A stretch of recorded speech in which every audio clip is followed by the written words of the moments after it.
नमस्कार, आपण पाहत आहात सह्याद्री न्यूज, आवाज महाराष्ट्राचा।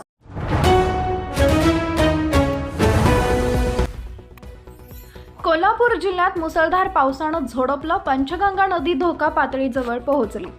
जिल्ह्यात सुरू असणाऱ्या संततधार पावसाने नदी नाल्यांना पूर आलाय।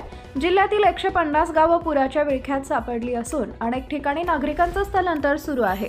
सध्या पंचगंगेची पाणी पातळी 41 फूट इतकी आहे। धोका पातळी गाठण्यास अवघे 2 फूट शिल्लक असल्याने पूर परिस्थिती आणखी गंभीर होण्याची शक्यता आहे। त्यामुळे नदीकाठच्या बाधित गावांना सावधानता बाळगण्याचं आवाहन जिल्हा प्रशासनाच्या वतीनं करण्यात आलंय।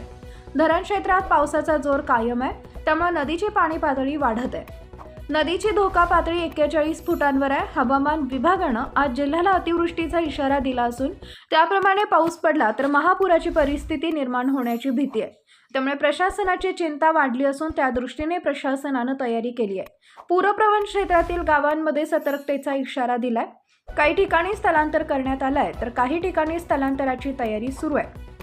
संततधार पावसामुळे पंचगंगा नदीनं इशारा पातळी ओलांडली असल्याने पुराचा फटका बसणाऱ्या कोल्हापूर शहर तसेच ग्रामीण भागात स्थलांतर मोहीम राबवली जाते।